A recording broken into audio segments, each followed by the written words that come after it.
Hey everybody, it's Dan Devey for thecinemasource.com. We're here in Los Angeles, California for the Season 5 red carpet premiere of Sons of Anarchy, which is an original series on FX, and we got to talk with a lot of people, so I'm going to stop talking and show you what they said.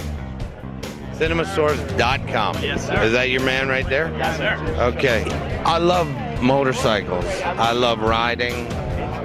I can't really say that I was never involved with the biker world, but I was very attracted to the motorcycle. Like, I got my first motorcycle when I was 11 years old. So that is a big deal for me. Well, I think that's the brilliance of the show, is that it actually doesn't just deal with, oh, bikers, they're like, you know, they kill and they, you know, rape and, you know, drink a lot of beer and they're vicious and they get together and, you know, and torture people and stuff like that. So I think that the use, I mean, of the club as a backdrop, basically, for an actual family drama, you know, I mean, it's based on Shakespeare and all kinds of other lofty familial idea. It's really a family drama. I think people probably, if they knew anything about it, didn't realize that there were so many rules to this club that involved such, you know, it's almost like the Elks, but with more racism. I don't think people really realize it's like a fraternity that has bylaws and is very complicated. And as we've been going on, we've been spelling out more of the rules, because there are more rules than we've ever revealed. In season 5, we reveal some of the more complicated things that involve life or death of members and what happens with them that these clubs live by. I've always found that fascinating. I thought they were more casual than this. This story is mapped out through 7 seasons. I'm assuming if the fans demanded at the end of 7 seasons that we keep going, we'd try to make up something. But right now, in Kurt's mind, it's a 7-season arc, and our whole story is told in that time period. I think there's a lot of responsibility being in a motorcycle club, being the vice president, but still, you're not the final words on you're not the final word on the politics of the club, and you're not ultimately the face of the club. So I think in the past, where Jax could afford to be a little bit more impulsive and reckless, he has to really question the way he handles problems as they arise now. But more excitingly than any of that, I think it's just the change in dynamic of the club itself, with Jax at the head of the table. It feels like a really young, exciting club now. What's the play? I'm all out of play. What's your play, son?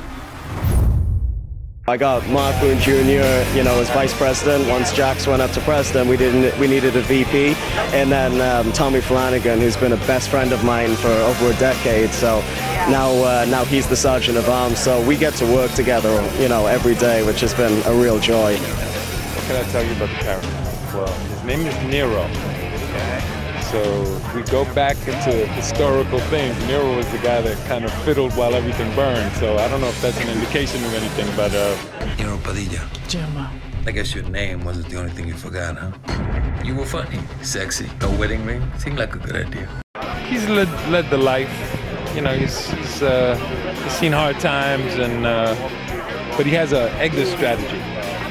And that's, I think, one of the reasons why he kind of like has him and Jax's character kind of bond in a way. At least right now, that's what's happening.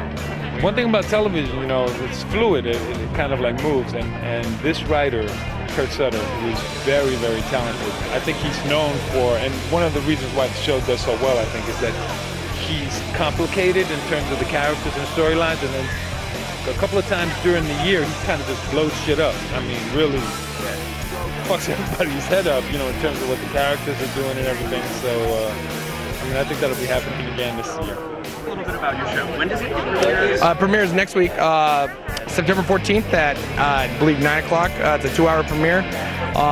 It's going to be basically all the guys got to fight to get into the house. So you're going to see, I think, something like 16 fights. And then plus you're going to see, you know, myself giving Dana White a hard time. You know, the biggest thing about like our sport, it's a sport.